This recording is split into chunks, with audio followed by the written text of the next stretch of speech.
सुबह की राम राम भाइयों। अभी तक जो मैंने घर पे जो जानलेवा हमला हुआ और रास्ते को लेकर जो विवाद हुआ है, उसके जितने भी वीडियोस बनाए, उसमें जो आपको जानकारी दी है और मैंने बताया कि मेरी उस समझौते को लेके असहमति है। कल 3 तारीख को मेरे भाई साहब जयपुर आए थे और मैंने उन दोनों राजीनामा और समझौता 2 चीज़ें हैं, उसमें अलग अलग है और दोनों को पढ़ा। मैं बोल रहा था कि राजीनामा में मैं सहमत हूँ, बट समझौते जो है वो परिवार के लिए सही नहीं है या फिर विवाद को ख़त्म करने वाला नहीं है। मैं दोनों का थोड़ा आपको डिटेल देता हूँ। राजीनामे में जो रास्ते का राजीनामा है, उसमें एक पॉइंट है 16 फीट रास्ता, जो पिछले 50 वर्षों में विश्राम जाजंदा के परिवार ने 10 फीट अतिक्रमण किया है। यानी 50 वर्षों से हमारी दीवार है और उसने 10 फीट तक लगभग अतिक्रमण किया है, उसको काउंट नहीं किया गया। और जो रास्ते की जो चीले होते हैं, साधन आने जाने के होते हैं, उससे कितनी दूरी हमने छोड़ रखी है और कितनी उनकी है, उस बात का ध्यान नहीं रखा गया है। केवल अभी क्या है, इस बात का ध्यान रखा गया है। तो जो 16 फीट है वो लगभग 11 फीट है। 16 की जगह वो रास्ता 11 फीट ही है। अब ये सहमतियाँ क्यों हुई है? और समझौते में 12 भाइयों का जो हिस्सा है, उसमें से जमाबंदी में केवल 9 भाई है और 9 भाइयों का ही यहाँ पे थंब है, साइन और थंब है, और 3 भाइयों को बाइकआउट किया गया है।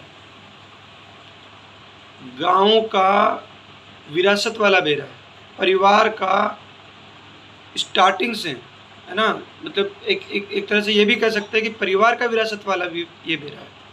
शुरुआती जो बेरे हैं गाँव की बसावट से लेके अब तक के, और जाजंदा परिवार का जो इस गांव में शुरुआत हुई है, जो पूर्वज हमारा आया है, उस समय से ये बेरा, ये चौक था।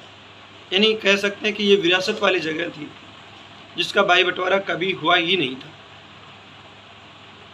इस विरासत वाली जगह का इस तरह से भाई बंटवारा किया गया, बार बार लड़ाइयाँ करते करते करते, कि वो स्टार्टिंग से जिस पूर्वज की बुरी नज़र थी, उसके बेटों की फिर बुरी नज़र, अब उसके पोतों की बुरी नज़र।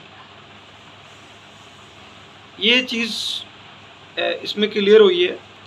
और एक और चीज़ इसमें क्लियर हुई है कि जैसे जैसे फाड़बंदी होती है ना, कहते हैं ना कि जैसे जैसे परिवार बढ़ता है, हर परिवार में एक न एक कुलनाशक व्यक्ति होता है। वो चीज़ इसमें क्लियर हो रही है। तो मैं ये कहूँगा कि जो समझौता हुआ है उसमें मैं अभी भी राज़ी नहीं हूँ, लेकिन जो थंब इम्प्रेशन है, यानी कहने का मतलब है कोर्ट का मतलब वकील की मोहर है, नोटरी की हुई है, तो मैं अब इसके खिलाफ़ नहीं जाऊँगा, क्योंकि जो पिता तुल्य सभी भाई है और उन सब ने बैठ के कर लिया है, और उसमें ज़मीनी मामले में मेरा कोई हक नहीं है, लेकिन जानलेवा हमला होना, रास्ते में का विवाद का इसलिए समझौता कर लेना कि वो गंदा आरोप लगा रहे हैं, वो थोड़ा दबंग दिख रहा है, पिताजी केस नहीं चाहते। तीसरी चीज़, चौक जो है वो नहीं दे, कोई बात नहीं, वो कोई बात इसलिए है कि सिंपल सी कहानी है, सर्विस रिकॉर्ड, गवर्नमेंट सर्वेंट है हमारी तरफ से, तो सर्विस रिकॉर्ड खराब नहीं हो। एक भतीजा है, कल को नौकरी में दिक्कत नहीं आए, है ना, ऐसे कुछ पॉइंट्स है शायद, जहाँ तक मुझे समझ में आ रहा है। मेरे परिवार का समर्पण रहा है। तो सच्चाई से काफ़ी दूर समाज में एक गलत संदेश है कि कुछ गलत आरोप की वजह से, जैसे ओछा आरोप की वजह से शायद इस परिवार का, यानी मेरे परिवार का समर्पण रहा।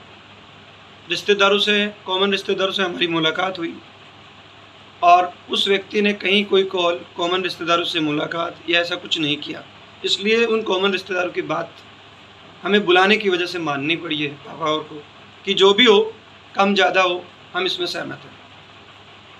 और इसी का नतीजा है कि वास्तविक और सही न्याय नहीं हो पाया। लेकिन मैं इसके खिलाफ नहीं हूँ। कहने का मतलब है अब मेरी कार्रवाई या मैं जो आगे करने वाला था, जो स्टेप उठाने वाला था, फ़िलहाल मैं नहीं उठा रहा।